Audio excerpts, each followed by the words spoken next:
Oke, baiklah teman-teman mahasiswa sekalian, dalam video ini saya akan membahas tentang ruang lingkup mata kuliah rancangan usaha agribisnis atau RUA, sehingga nanti video ini bisa memberikan pemahaman kepada kalian tentang dasar-dasar rancangan usaha dalam agribisnis. Paling tidak ada dua bahan kajian utama, yaitu yang pertama mengupas tentang sistem agribisnis serta agroindustri, ruang lingkup serta keterkaitan antar keduanya. Dan yang kedua adalah tentang elemen-elemen dasar yang harus diperhatikan bagi seorang pelaku agribisnis ataupun agroindustri, serta faktor-faktor lingkungan yang mempengaruhi usaha bisnisnya baik secara langsung maupun tidak langsung.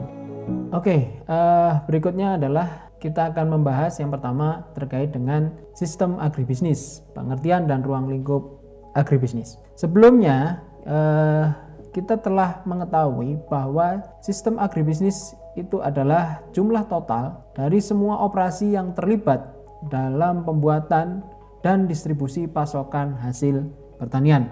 Operasi produksi di pertanian dan penyimpanan, pemrosesan, dan distribusi komoditas pertanian dan barang-barang yang dibuat darinya. Itu yang dikemukakan oleh John Davis dan Ray Goldberg. Kita perlu mengingat bahwa sistem agribisnis itu mempunyai 3 subsistem. Yang pertama agribisnis hulu, dan yang kedua budidaya, dan yang ketiga adalah agribisnis hilir. Mengingat bahwa ketiga subsistem ini memiliki keterkaitan yang saling terkait. Nah, di agribisnis hulu itu meliputi industri pupuk, industri mesin pertanian, kemudian ada industri alat pertanian, industri benih, dan industri pestisida serta yang lainnya. Sedangkan yang ada di dalam budidaya atau on farm di situ meliputi usaha taninya, kemudian perkebunan rakyat, perkebunan besar atau perkebunan milik swasta, serta PTP dan yang lainnya. Kemudian kalau di agribisnis hilir di situ yang tercakup di dalamnya adalah tengkulak, kemudian ada penggilingan, contohnya di situ adalah penggilingan padi dan komoditas yang lain. Kemudian ada industri tepung, industri minyak goreng ya. Kemudian ada industri makanan, pedagang besar, pengecer dan lain sebagainya. Tetapi ketiga sistem agribisnis ini dinaungi oleh lembaga-lembaga yang menunjang atau di situ lembaga penunjang. Di situ antara lain lembaga penunjangnya adalah lembaga keuangan, bank, asuransi, lembaga penelitian, dan lembaga-lembaga yang lain. Ya, di mana lembaga-lembaga ini adalah lembaga yang menunjang jalannya subsistem agribisnis itu sendiri. Ya, jadi secara kesimpulannya, sistem agribisnis merupakan suatu sistem yang terdiri dari beberapa subsistem yang tadi sebelumnya sudah kita bahas ya. Yang pertama adalah subsistem pengadaan dan penyaluran sarana produksi, teknologi, dan pengembangan sumber daya manusia atau yang dikenal dengan subsistem hulu. Kemudian yang di tengahnya tadi itu ada subsistem budidaya dan usaha tani atau yang kita menyebutnya adalah on farm, dan yang ketiga adalah subsistem pengolahan hasil pertanian atau agroindustri sebelah kanan tadi ya, atau subsistem hilir. Dan hilir pun juga terdiri satu lagi yaitu subsistem pemasaran hasil pertanian. Oke, bahasan selanjutnya adalah konsep agroindustri, karena video ini juga fokusnya itu juga membahas terkait dengan agroindustri itu sendiri. Agroindustri dalam Suharjo tahun 1989 menyatakan bahwa salah satu cabang industri yang erat dan langsung dengan pertanian. Agroindustri sebagai suatu sistem dapat dipandang sebagai kegiatan yang memerlukan sebuah input dan merubahnya menjadi sebuah output tertentu atau tujuan tertentu. Nah, konsep agroindustri sendiri itu dibagi menjadi 2, industri hulu dan industri hilir. Industri hulu itu menghasilkan sarana produksi pertanian, di mana diantaranya adalah benih, bibit, pupuk, insektisida, pestisida, alat dan mesin pertanian, serta yang lain-lain. Kemudian yang kedua adalah industri hilir, mengolah hasil pertanian. Di antaranya adalah minyak goreng, susu bubuk, nanas kaleng, ikan kaleng, kompos, pupuk kandang, dan lain sebagainya. Konsep agroindustri berikutnya adalah berdasarkan kategorinya. Konsep agroindustri dibagi menjadi 4. Yang pertama itu berdasarkan kegiatan pengolahannya, itu dibagi menjadi yang pertama penyucian dan penyortiran, yang kedua di situ ada pemintalan, penggilingan, dan sebagainya. Yang ketiga ada pemasakan, pengalengan, pengeringan, dan sebagainya. Dan yang keempat adalah pengubahan susunan kimia, pengubahan tekstur, dan sebagainya. Contoh olahannya berdasarkan kegiatan pengolahan tadi. Yang pertama, kalau hanya sekedar penyucian dan penyortiran, itu biasanya produknya adalah buah segar, sayur segar, telur. Istilahnya di situ perlu proses atau perlu pengolahan kembali. Karena di situ fokus kegiatan pertama hanya penyucian dan penyortiran. Kemudian yang bentuk kegiatan atau kategori 2 berdasarkan kegiatan pengolahannya, situ ada pemintalan, penggilingan. Nah, contoh produknya adalah serealia, beras, daging, rempah-rempah, dan di situ butuh proses, gitu kan ya.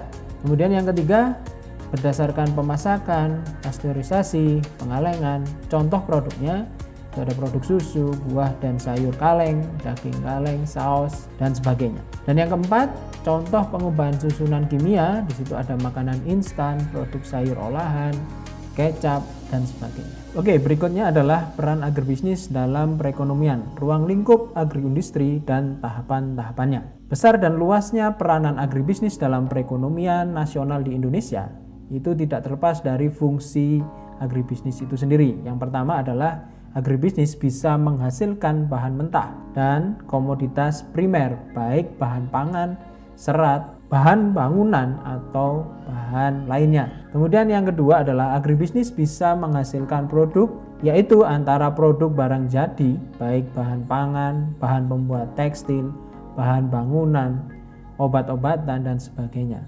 Berikutnya, agribisnis bisa menyerap tenaga kerja mulai dari yang unskilled atau tidak mempunyai skill sampai yang terampil dan mempunyai skill.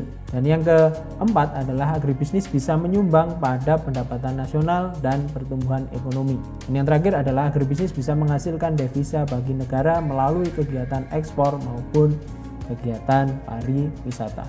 Berikutnya adalah ruang lingkup agroindustri dan tahapannya. Peranan agribisnis dalam perekonomian Indonesia adalah sebagai berikut. Peranan agribisnis dalam pembentukan PDB, produk domestik bruto, sangat besar. Peranan agribisnis dalam perolehan devisa yang selama ini selain ekspor migas, hanya agribisnis yang mampu memberikan net ekspor secara konsisten. Ini berikutnya adalah peranan agribisnis dalam penyediaan bahan pangan. Yang keempat adalah peranan agribisnis dalam mewujudkan pemerataan hasil pembangunan atau equity. Usaha dalam agribisnis, sistem agribisnis dan lingkungan. Dalam memandang agribisnis sebagai sebuah sistem dan subsistemnya tadi, ada dua paradigma yang perlu dipahami oleh teman-teman sekalian. Yang pertama adalah agribisnis dalam perspektif mikro, usaha agribisnis skala mikro atau skala kecil, UMKM, dan sebagainya. Dan yang kedua adalah agribisnis dalam perspektif makro atau secara global, agregat, sebagai salah satu unsur perekonomian nasional. Elemen dalam sistem agribisnis yang pertama sumber daya alam dan lingkungan, yaitu terkait erat dengan syarat tumbuh bagi tanaman untuk melakukan proses fotosintesis. Faktor tersebut adalah lahan, ketersediaan lahan, energi, sinar matahari dalam bentuk cahaya dan panas, iklim, dan suhu udara, ataupun faktor-faktor penentu lainnya. Kemudian yang kedua adalah sumber daya manusia itu sendiri, yaitu sebagai penggerak agribisnis baik aktif maupun pasif, yang biasanya kalian kenal dengan petani atau kelompok tani dan sebagainya. Dan yang ketiga adalah iptek, yaitu pengetahuan dan teknologi yang digunakan sumber daya manusia, yang digunakan oleh sumber daya manusia tadi dalam mengelola sumber daya alamnya. Yang keempat adalah pasar, karena selain tiga faktor tadi, tanpa adanya pasar itu juga elemen dalam sistem agribisnis tidak berjalan dengan sempurna. Pasar itu sendiri adalah muara dari agribisnis, sehingga diperlukan pemahaman mengenai pasar, informasi pasar, pemasaran, terutama manajemen pemasaran, untuk mendirikan, mengembangkan, mempertahankan, dan meregenerasikan sistem agribisnis itu sendiri. Dan yang kelima adalah finansial atau modal kerja. Finansial secara internal berfungsi untuk modal kerja, investasi, dan piutang, sedangkan secara eksternal finansial berfungsi untuk membangun ketahanan finansial. Dan yang terakhir adalah organisasi dan kelembagaan.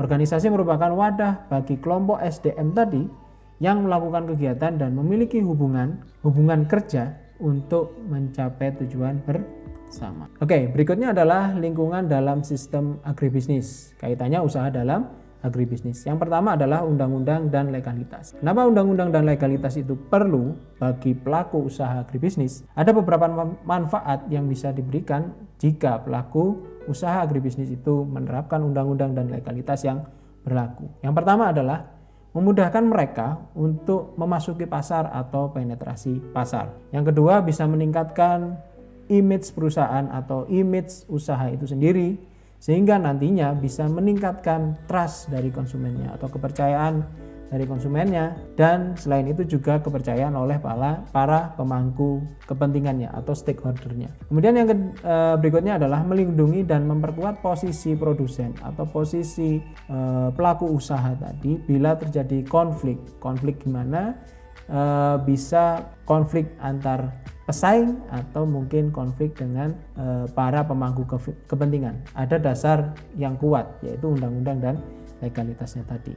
Kemudian yang berikutnya adalah dengan menggunakan undang-undang dan legalitas, para pelaku usaha bisa menggunakan fasilitas-fasilitas tertentu yang diberikan oleh pemerintah atau kalangan swasta. Kemudian berikutnya yang kedua adalah lingkungan bisnis dan strategi bisnis. Faktor lingkungan operasional environment, pesaing, kreditur, tenaga kerja, pemasok, dan pelanggan. Kemudian yang kedua adalah faktor lingkungan industri, yaitu industrial environment.